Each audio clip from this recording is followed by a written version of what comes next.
नमस्कार, मी प्राध्यापक संजय वैद्य, अर्थशास्त्र विभाग, RBNB कॉलेज श्रीरामपूर, MA अर्थशास्त्र भाग 2 सेमिस्टर 3 साठीच्या संशोधन पद्धती नावाचा जो पेपर आहे त्याच्या क्रमित पाठ्यक्रमामध्ये आपण पहिले 2 युनिट मागच्या आत्तापर्यंत जे व्हिडिओ लेक्चर झाले त्यामध्ये संपवले. आज आपल्या या पेपरचं 3रं युनिट जे आहे ते आहे data collection and data analysis, तथ्य संकलन आणि तथ्याचे विश्लेषण नावाचं असं 3रं प्रकरण आहे. आणि त्या 3ऱ्या प्रकरणामध्ये आपल्याला जो अभ्यासक्रम आहे त्यातला पहिला 3 घटक आहे कलेक्शन ऑफ डेटा, मीनिंग आणि इम्पॉर्टंट, तथ्य संकलन, अर्थ आणि महत्त्व. दुसरा जो घटक आहे source of data, primary and secondary data, तथ्याचे स्रोत, प्राथमिक तथ्य आणि दुय्यम तथ्य. तिसरा घटक 3 आहे method of primary data collection, questionnaire, interview, schedule आणि ऑब्झर्वेशन. की प्राथमिक तथ्य संकलनाच्या पद्धती, त्यामध्ये आपल्याला जे आहेत त्यामध्ये प्रश्नावली, मुलाखत, अनुसूची आणि निरीक्षण या 4 पद्धती डिटेल अभ्यासायच्यात. त्या 3-4 नावाचा जो घटक आहे अभ्यासक्रमाचा, दुय्यम तथ्याचे स्रोत की दुय्यम तथ्य माहिती कशी गोळा केली जाते त्याच्या पद्धती पाहायच्यात. 3-5 नावाचा घटक जो आहे तो आहे sampling method, meaning, types, probable, non probable, नमुना निवडीच्या पद्धती, अर्थ, प्रकार, संभाव्य आणि असंभाव्य नमुना निवड पद्धती याचा आढावा घ्यायचा आहे. आणि त्यानंतर 3.6 नावाचा घटक आहे सिलेबसमध्ये analysis of data, classification, tabulation of data, तथ्याचे विश्लेषण, त्यामध्ये वर्गीकरण आणि सारणीयन हे पाहायचे. आणि शेवटचा भाग आहे या प्रकरणातला 3.7 computer use of data analysis, तथ्य विश्लेषणासाठी संगणकाचा वापर. असा हा प्रदीर्घ मोठं युनिट आपण या ठिकाणी अभ्यासणार आहोत. आज आपण या व्हिडिओ लेक्चरमध्ये तथ्य संकलन, डेटा कलेक्शन हा घटक पाहणार आहोत. की तथ्य त्याला आपण इन्फॉर्मेशन म्हणतो, डेटा आधारभूत सामग्री, की कोणत्याही संशोधन कार्याची प्रत्यक्ष सुरुवात ते संशोधन विषयासंदर्भात आवश्यक असणारी उद्दिष्टनिहाय आवश्यक उपयुक्त माहिती गोळा करणे यापासून होते. म्हणून असं म्हटलं जातं की वैज्ञानिक संशोधन प्रक्रियेतील संशोधन समस्येची निवड आणि संशोधन समस्येचं सूत्रण केल्यानंतर जी दुसरी महत्त्वाची पायरी असते ती असते तथ्य संकलनाची. कारण त्या पायरीपासून प्रत्यक्ष संशोधन कार्याला सदर संशोधक लागत असतो. की पहिल्या पायरीमध्ये तो काय करत असतो की संशोधनासाठी एखादा विषय निश्चित करतो, म्हणजे संशोधनासाठी विषयाची निवड करतो, त्या विषयाचं सूत्रण म्हणजे त्या विषयाची बांधणी व्यवस्थित करतो, की अभ्यासाचे कार्यक्षेत्र काय असेल, अभ्यासाचा कालावधी निश्चित करतो, कार्यक्षेत्र निश्चित करतो, अभ्यासाची उद्दिष्ट मांडतो, गृहीत कृत्याची मांडणी करतो आणि त्या आधारे त्या विषयाची म्हणजे संशोधन विषयाची निवड करत असतो, योग्य पद्धतीने सूत्रबद्ध निवड करत असतो. आणि त्यानंतर जे संशोधन कार्य सुरू करायचं असतं त्यासाठी उद्दिष्टनिहाय उपयुक्त आवश्यक ती माहिती गोळा करणंचं कार्य सुरू होतं. म्हणून असं म्हटलं जातं की कोणत्याही संशोधन कार्याची सुरुवात ही तथ्य संकलनापासून होते आणि शेवट देखील तथ्याच्या विश्लेषणापासून होतो. म्हणून तथ्य संकलन ही प्रक्रिया वैज्ञानिक संशोधन प्रक्रियेमध्ये अतिशय उपयुक्त आहे. कारण ही पायरी ही वैज्ञानिक संशोधन प्रक्रियेमधील दुसरा टप्पा म्हणजे तथ्य संकलन ही अतिशय महत्त्वाचं आहे. म्हणून आपल्याला तथ्य कशाला म्हणायचं त्याचा विचार करा की संशोधन पद्धती ही एक वैज्ञानिक स्वरूपाची पद्धती आहे. अनुभव प्रामाण्य हे शास्त्रीय पद्धतीचं महत्त्वाचं वैशिष्ट्य आहे. अनुभव प्रामाण्य, इम्पेरिकल, की संशोधनामध्ये कल्पनाशक्तीला फारसा वाव नसतो. की सदर संशोधकाच्या अभ्यासकाच्या कल्पनाशक्तीला वाव नसतो, की कल्पना जसं लिटरेचरमध्ये मराठी हिंदी इंग्लिशमध्ये की सदर कविता करणारा निबंध लिहिणारा आपल्या कल्पनाशक्तीच्या आधारे कविता तयार करतो, हे करतो, शब्दप्रयोग वापरून चारोळ्या तयार करतो, तसं संशोधनामध्ये होत नाही. संशोधनामधील प्रत्येक वाक्य प्रत्येक शब्द यासाठी वस्तुनिष्ठ पुरावा द्यावा लागतो. प्रत्येक संकल्पनेबद्दलचा पुरावा असणं महत्त्वाचं आहे. प्रत्येक आकडेवारी किंवा एखादा निष्कर्ष तुम्ही अभ्यासपूर्ण मांडला असेल तर त्या निष्कर्षाची पुन्हा पुन्हा पडताळणी करण्यासाठी अनुभवजन्य पुरावा तथ्याच्या स्वरूपात द्यावा लागतो. म्हणून की वैज्ञानिक पद्धती अनुभव प्रामाण्य हे शास्त्रीय पद्धतीचं महत्त्वाचं लक्षण आहे, की तत्व आहे, की विज्ञानाचं तत्व हे अनुभव प्रामाण्य हे प्रमुख तत्व आहे, बेसिक प्रिन्सिपल आहे. त्यामुळं कोणत्याही प्रकारचे संशोधन सत्याच्या शोधासाठी करण्यात येते, की कोणत्याही प्रकारचं असो, नैसर्गिक शास्त्रातलं संशोधन असो, समाजशास्त्रीय संशोधन असो, तर त्या विषयाच्या संदर्भात सत्य माहिती सत्य तत्व शोधून काढण्यासाठी संशोधन केलं जातं.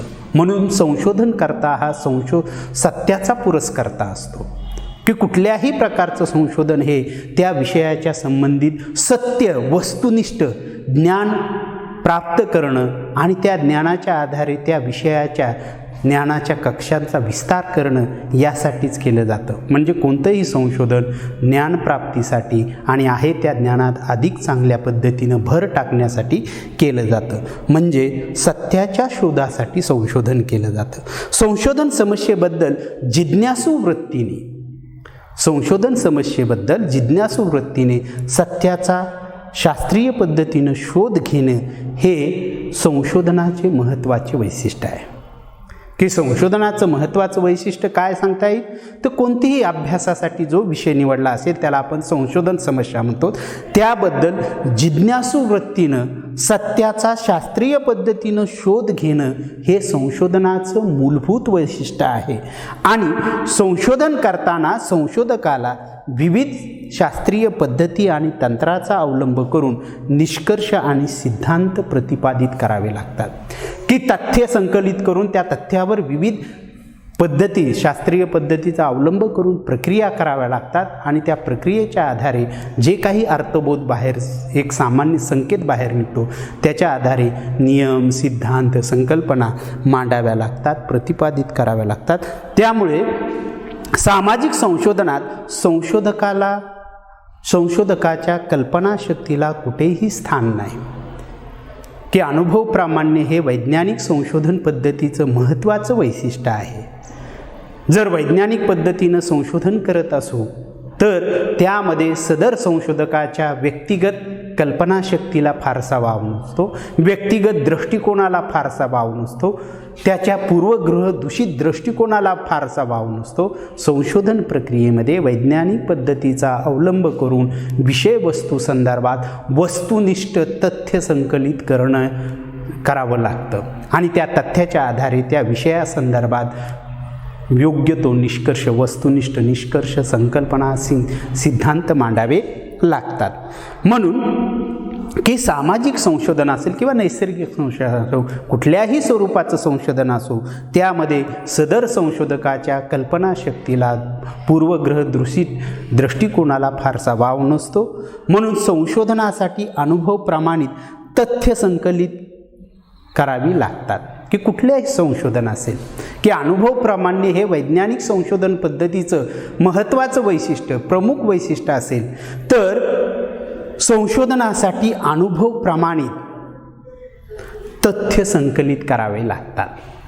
तथ्य या शब्दाला परिभाषित शब्द आहे, त्याला आपण माहिती म्हणू, अभ्यास विषयाच्या संदर्भातील आकडेवारी, त्याला काही पुस्तकात आधार सामुग्री म्हटले.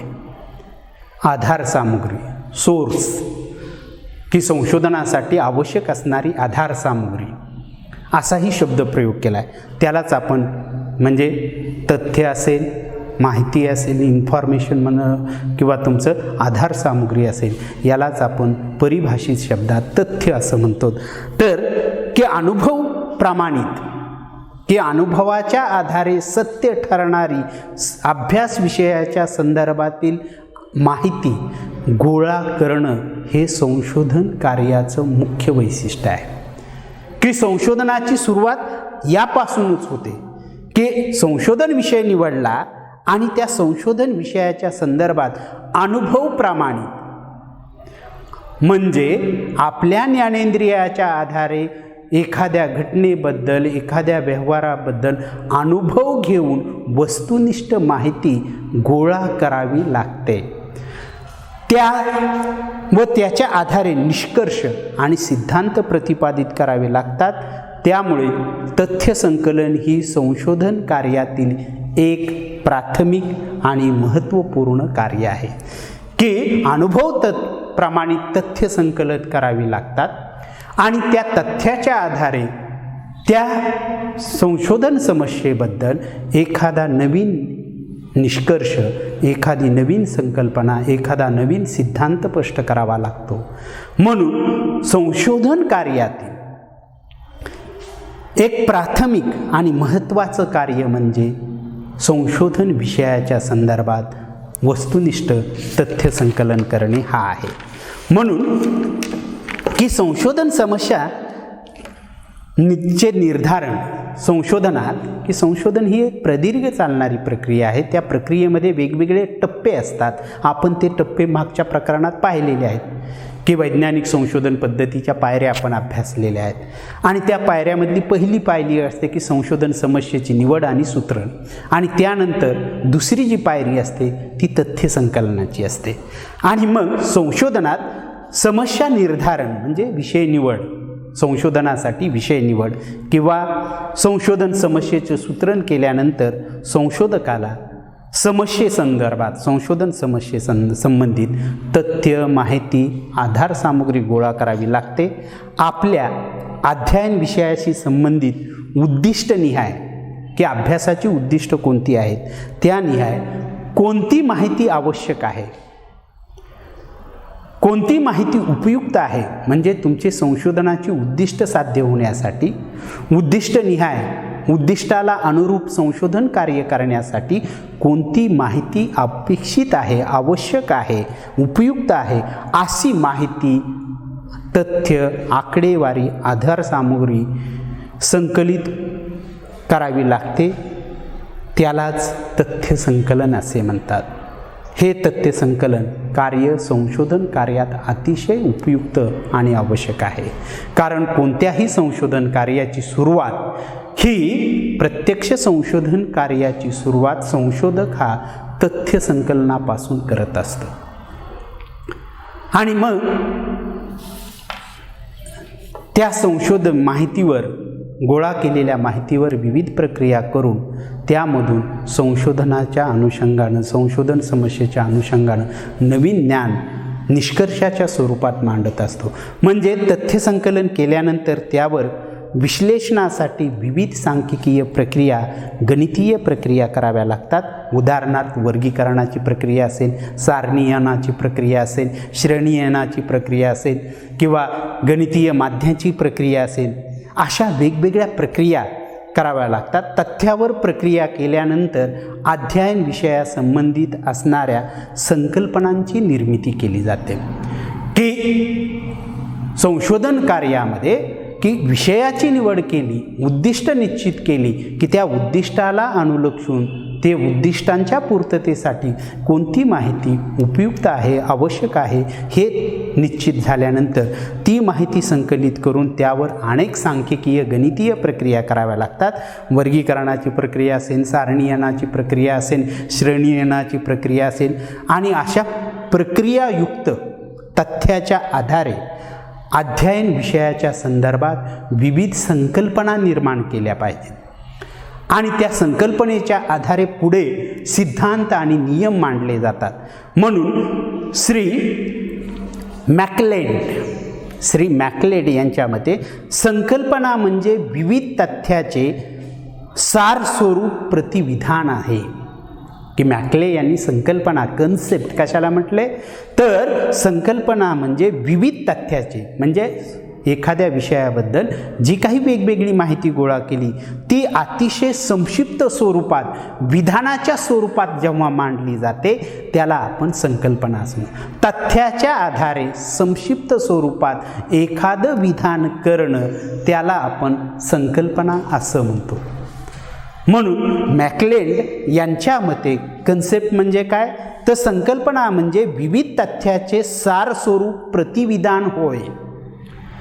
की संकल्पना, कुठलीही संकल्पना, तुम्ही अर्थशास्त्र शिकत असाल तर मागणीची संकल्पना, तर मागणीची संकल्पना काय आहे, तर पैशाच्या आधारे खरेदी करण्याची तीव्र इच्छा जी आहे त्याला आपण मागणी म्हणतो. आणि मग ती कशी तयार झाली, तर बाजारातील किंमत आणि पैसे खर्च करण्याची इच्छा व्यक्तीला, की एखाद्या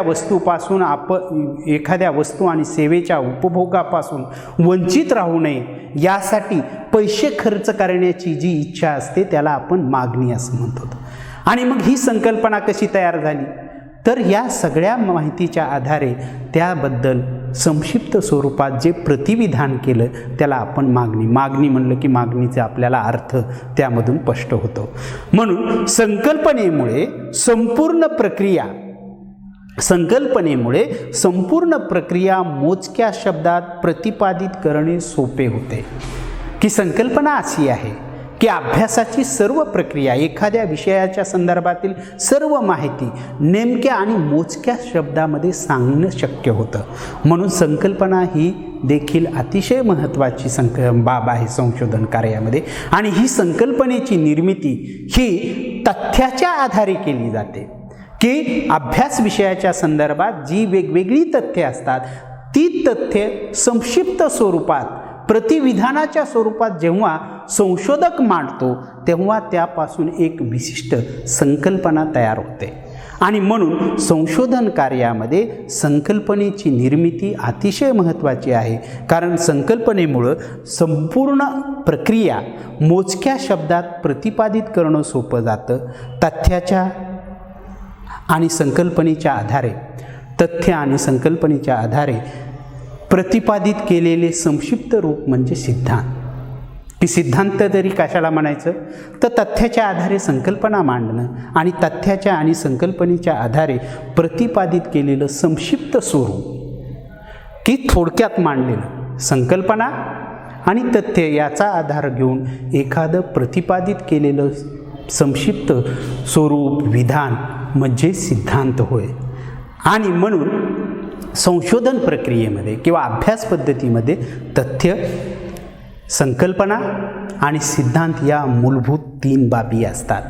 म्हणून थोडक्यात या विवेचनावरून असे स्पष्ट होते की संशोधन कार्यात तथ्य, संकल्पना, सिद्धांत हे मुख्य प्रमुख आधार तत्व आहेत. की संशोधन कार्यामध्ये संशोधन विषय निश्चित केल्यानंतर त्या संशोधन समस्येचं सूत्रण केल्यानंतर सदर संशोधकांनी आवश्यक ती तथ्य गोळा केली, त्याच्या आधारे संकल्पना मांडल्या आणि त्या संकल्पनेच्या आधारे वेगवेगळ्या संकल्पनेतील कार्यकारण संबंध विचारात घेऊन जर एखादा सिद्धांत प्रतिपादित करता आला तर त्या सिद्धांताच्या आधारे त्या विषय क्षेत्रामध्ये, त्या ज्ञानशाखेमध्ये ज्ञानाचा विस्तार होतो. म्हणून संशोधन कार्यात तथ्य संकलन, संकल्पनांची निर्मिती आणि त्या आधारे सिद्धांताची मांडणी ही प्रक्रिया निरंतर प्रत्येक विद्याशाखेमध्ये, कोणत्याही विद्याशाखेमध्ये चालते आणि त्याच्या आधारेच त्या विद्याशाखेच्या ज्ञानाच्या कक्षा विस्तारतात, त्या विद्याशाखेचा विस्तार होतो. हा झाला प्रस्तावनेचा भाग. आपण दुसरा भाग तथ्याचा अर्थ किंवा तथ्य संकलनाचा अर्थ असं विचारात घेऊ. की meaning of data, meaning and definition of data तुम्हाला परीक्षेमध्ये विचारलं जातं.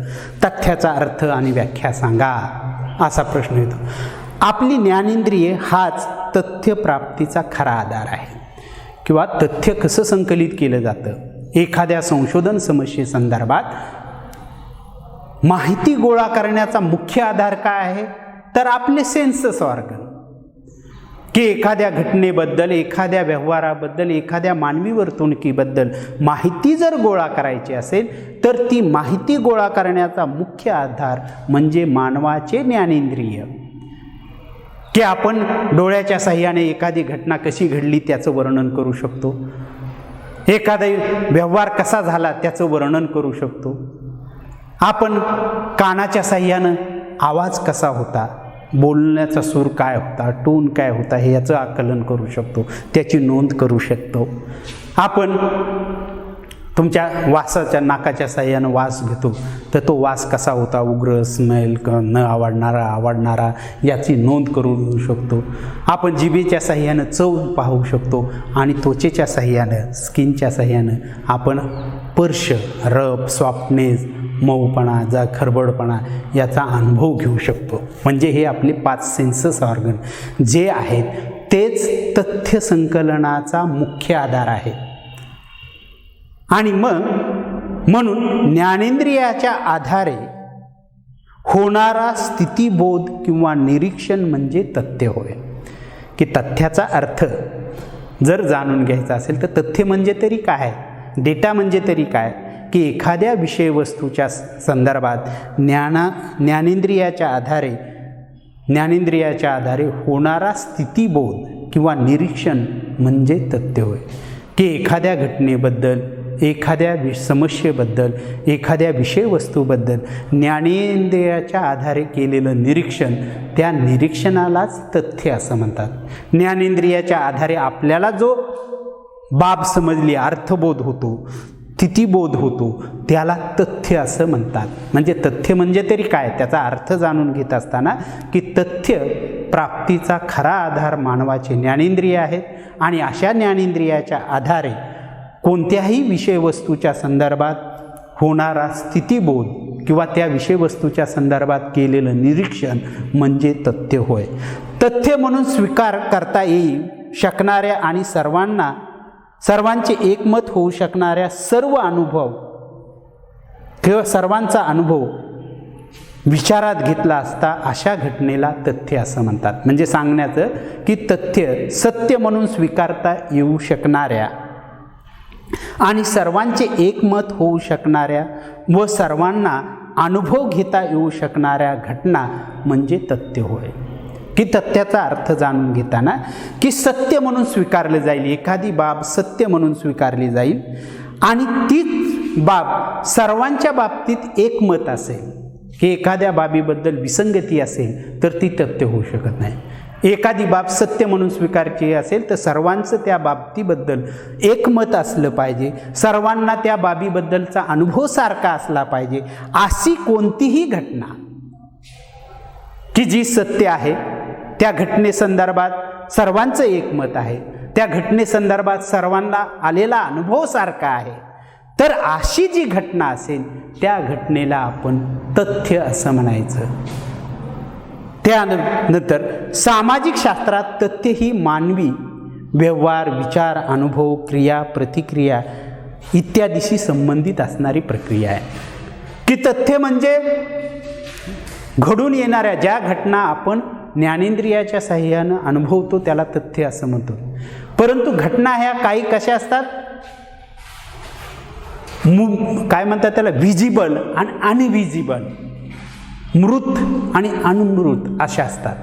मृत म्हणजे की न दिसणाऱ्या, की आपल्याला प्रत्यक्ष स्वरूपात त्याचा अनुभव घेता येत नाही. माणसाचे विचार, माणसाचे अनुभव, माणसाचा द्वेष, प्रेम ह्या ज्या संकल्पना आहेत त्याच्या संदर्भातील त्याचं मोजमाप करता येत नाही, आपल्याला तुलना करता येते स्केलिंग टेक्निकच्या आधारे.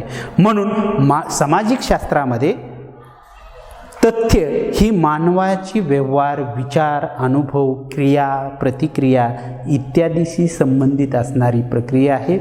तिचे वस्तुनिष्ठ स्वरूपात निरीक्षण करता येते. यावरून विशेष प्रकारचा व्यवहार करणे आवश्यक होते. की मानवाचे विचार, मानवाचा अनुभव, मानवाच्या क्रिया, प्रतिक्रिया हे देखील सामाजिक संशोधनामध्ये वस्तुनिष्ठ निरीक्षण केले असता त्याला देखील आपण तथ्य म्हणू शकतो. म्हणून तथ्याचा सामाजिक घटनावर प्रभाव पडतो. यावरून असे म्हणता येईल की वास्तविक स्वरूपात घडून आलेली घटना म्हणजे तथ्य होय, की कोणतीही वास्तविक स्वरूपात घडून आलेली घटना आणि त्या घटनेचा ज्ञानेंद्रियाच्या आधारे घेतलेला अनुभव याला तथ्य असे म्हणतात। तथ्याचा अधिक चांगल्या पद्धतीनं अर्थ जाणून घ्यायचा असेल तर ज्या ज्या तज्ज्ञांनी तथ्याच्या व्याख्या केलेल्या आहेत, ज्या ज्या अभ्यासकांनी तथ्याच्या व्याख्या केलेल्या आहेत, त्याचाही आपल्याला या ठिकाणी आढावा घ्यावा लागतो। त्यामधील प्रमुख व्याख्या जी आहे ती आहे Shrimati P.V. Young. P.V. Young यांनी जी व्याख्या केलेली आहे की त्यांनी असं म्हटले की ज्या शब्दाची व्याख्या करणं अवघड आहे अशा शब्दाला आपण तथ्य म्हणावं। मग त्यांच्या शब्दात सांगायचं झालं तर ज्याची व्याख्या करणं अवघड आहे असा शब्द म्हणजे तथ्य, अशी त्यांनी परिभाषा केली। का केली तर त्यांच्या मते केवळ मृत वस्तू व घटनांनाच तथ्य म्हणता येत नाही, तर सामाजिक शास्त्राच्या दृष्टीनं विचार, अनुभव, भावना यासुद्धा तथ्य असतात।